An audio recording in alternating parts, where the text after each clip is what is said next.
bem prático aqui, que eu acho que são as duas condições, acho que as três, né? Nós vamos tentar pontuar bem direitinho as três condições que, na minha opinião, são mais problemáticas. Eu estou diante de um paciente demenciado e ele ainda está, né? Ele ainda tem o filho ainda tem a procuração dele, mas essa procuração vai vencer. E o cartório vai pedir né, ele vai tentar renovar no cartório, o cartório vai pedir um laudo médico dizendo que ele está lúcido para poder assinar. Vamos supor que ele ainda assina. E eu não vou poder dar esse atestado. Aí aí a gente vai orientar ele a curatela. Qual é o passo a passo? O que tem que se fazer para fazer uma curatela? O que precisa da anuência dos irmãos? Como é que é esse processo da curatela? Pronto. Nessa questão da curatela, quando vai entrar com algum processo, né? Eu preciso entrar para ser o curador do meu pai, e aí a gente precisa analisar o caso e tudo. Então, tem que ser detalhado quantos filhos aquela pessoa tem. Tem quantos filhos?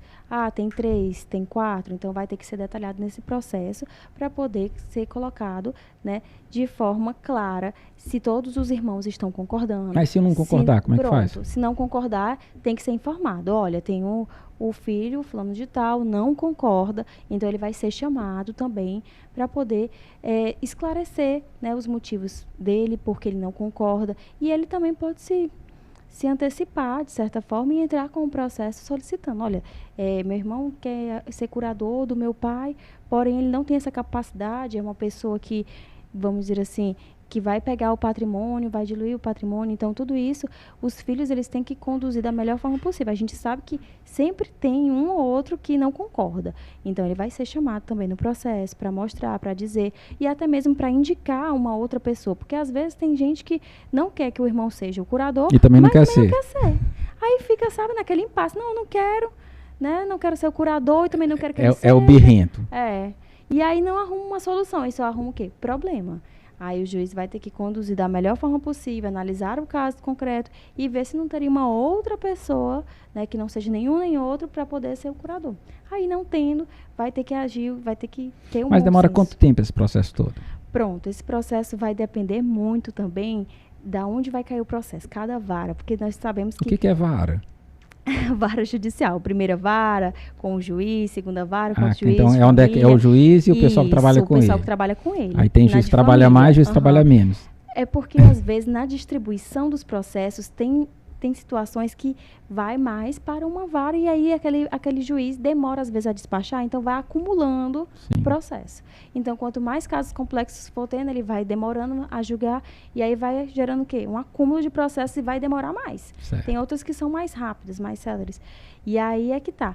Em torno de 1 ano, consegue-se, até mesmo se você solicitar, vamos assim, é um caso específico, ele precisa que tenha uma atenção especial já de pronto, aí o juiz já vai analisar, né, se é realmente um caso que precisa de um curador de forma, vamos dizer assim, imediata, urgente, e aí ele vai deferir de uma forma o quê? Liminar. Ele vai dizer assim, olha, esse curador aqui que foi indicado... É a curatela provisória. Isso, é provisório. Vai ficar aqui 180 dias, a gente vai analisar melhor, vai chamar para que seja realizado uma entrevista, uma audiência, e aí, no decorrer do processo, pode ser alterado esse curador ou permanecer. Uma das coisas que eu sempre oriento, faz parte da minha consulta, perguntar se aquele paciente já tem a curatela. Sim. Por quê? Porque muitas vezes vai renovando a procuração enquanto dá, né?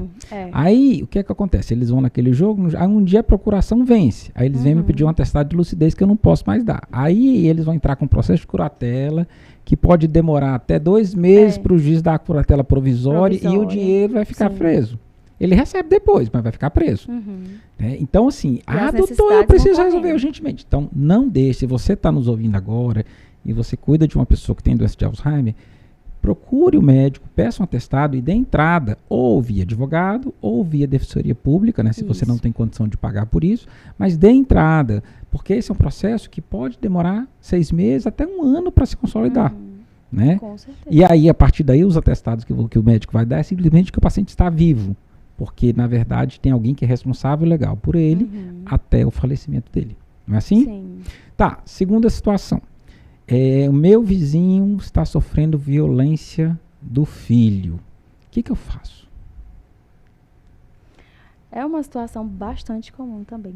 E às vezes a gente fica naquele impasse, né? Será que eu vou denunciar? Será que eu vou na delegacia do idoso prestar queixa e tudo? É importante, sim, prestar queixa, porque a gente sabe que, muitas vezes, assim, a gente não quer se envolver na vida do outro, né? Não quer assim, eu não vou me envolver na vida do meu vizinho. Mas, nesses casos específicos, é importante, sim, realizar a denúncia a partir que... ela pode ser anônima, né? Sim, a partir do momento... É importante que se diga que ela pode ser anônima. E a partir do momento que é realizada a denúncia, o Ministério Público vai tomar a condução daquele processo. Então, quem realizou a denúncia não vai mais ficar assim, eu vou ter que ficar me manifestando, vou ter que prestar outro depoimento. Não. Vou dar dois casos interessantes em relação a isso. Um, que era numa favela, que o filho era drogado, a mãe estava demenciando, desenvolveu hipersexualidade, e o filho levou o outro drogado para fazer sexo com a mãe. Então, quando foi dada a denúncia, estava o filho com a mãe e outro rapaz, né, fazendo sexo. E aí ela foi para uma instituição longa permanência aqui de Fortaleza e foi bem cuidada lá, e a gente cuidou dela até o final. Eu trabalhava nessa instituição nessa época.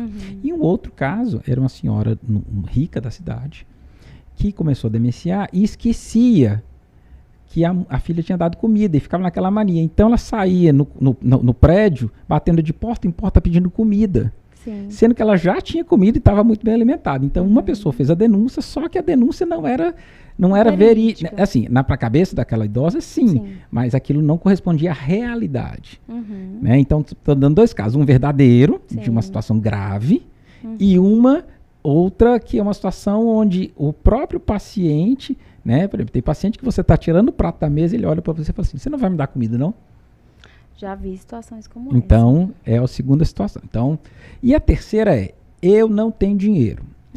Onde é que eu consigo, recursos de prestação continuada, e onde é que eu consigo o remédio do SUS? Como é que eu faço? Eu estou aqui, meu pai precisa de remédio e precisa de comer. O que é que eu faço? Pronto. No caso bem do paciente... Tô te apertando. No caso desse paciente que precisa de uma ajuda financeira, então ele vai ter que buscar o quê? Recursos do governo. Tanto na questão de medicamentos do SUS, porque a gente sabe que é preceituado no Estatuto da Pessoa Idosa o quê? Que o governo tem que prestar a assistência. Assim como o familiar também deve prestar essa assistência, o governo, quando os familiares não têm condições, é uma obrigação de quê? Do governo, desde do Estado. Que fique comprovado que realmente não tem condição. Isso, que não tem condições. E aí que fique comprovado, né? E aí buscar o quê? Esse auxílio do governo. Quando ele busca esse auxílio do governo, ele vai entrar também nessa questão de um auxílio. O auxílio doença, o auxílio invalidez. Então, isso vai depender também de cada caso. Mas isso que é INSS?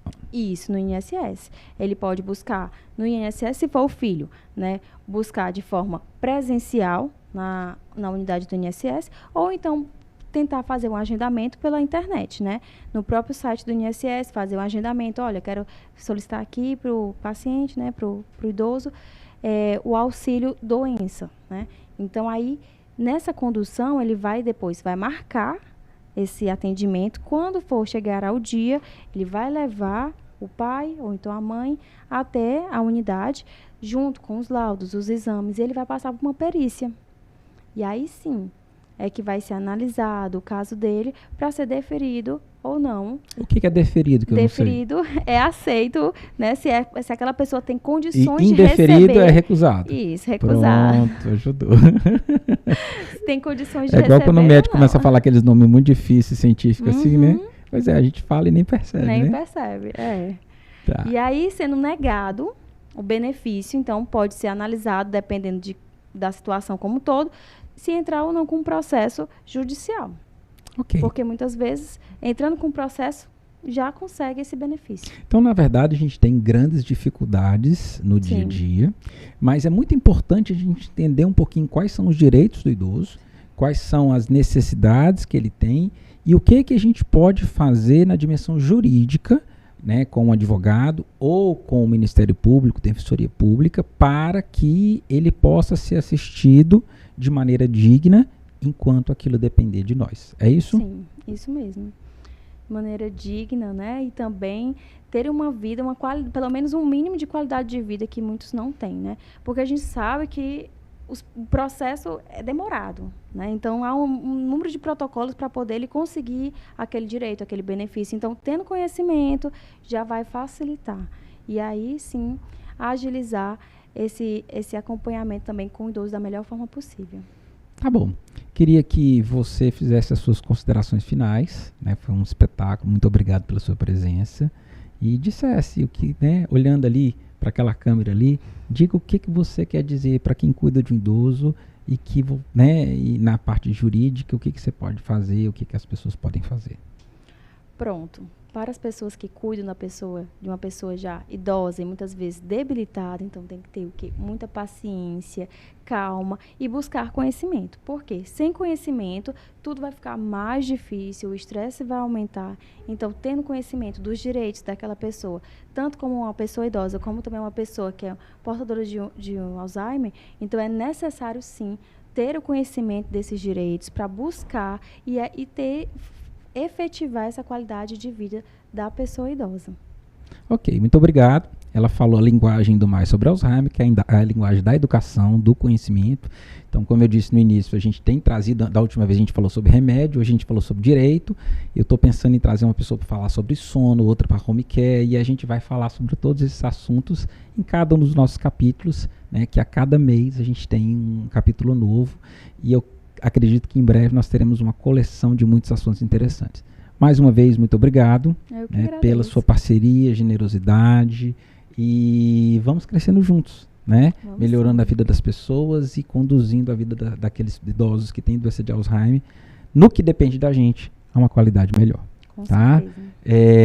Para você que fica aí, ajude a divulgar esse podcast, né? Vai lá, compartilhe com seus amigos para que outras pessoas possam ser influenciadas por esse trabalho e que possa realmente esse trabalho chegando a cada vez mais longe. Hoje de manhã eu estava fazendo uma live, tinha uma pessoa que estava na Espanha participando. Então hoje a internet, os meios de comunicação, eles permitem que a gente chegue muito longe.